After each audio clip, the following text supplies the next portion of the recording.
போயிட்டு ஏதாவது ஒன்று பண்ணிவிட்டு எனக்கு அவனை தெரியும் இவனை தெரியும் இவனை தெரியும். உண்மையிலே படிப்பு இருக்கும், உண்மையிலே நாலேஜ் இருக்கும், உண்மையிலே நல்ல எல்லா தாளந்தும் இருக்கும். எல்லாம் இருந்து விருத்தி அடையாது. ஒன்றும் பண்ண முடியாது. ஒரு டம்ளர் தண்ணி எடுத்து குடிக்க முடியாது. அதனால் அவன் பலவீனன்னு அவன் சரீரம் தோய்ந்து போய் விட்டது, ஊனமுற்றவன்லாம் சொல்லலை நான். எல்லாம் நல்லா இருக்கும் ஐயா. உனக்குள்ளே இருக்கிற அகந்தை, ஆணவம், சிறுக்கை, இருமாப்பு, செருக்கு, இதெல்லாம் கர்த்தரை எடுத்து போடுற வரைக்கும் அல்லது நீ மனம் திரும்புகிற வரைக்கும் உங்களுடைய வாழ்க்கையில் முன்னேற்றம் என்பதே இருக்காது.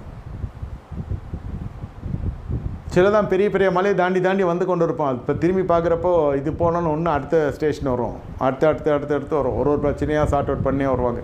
கொஞ்சம் கொஞ்சமாக விடுதலை பெற்றே வருவாங்க. அப்புறம் ஒரு நாள் பூர்ண விடுதலை பெறுவாங்க.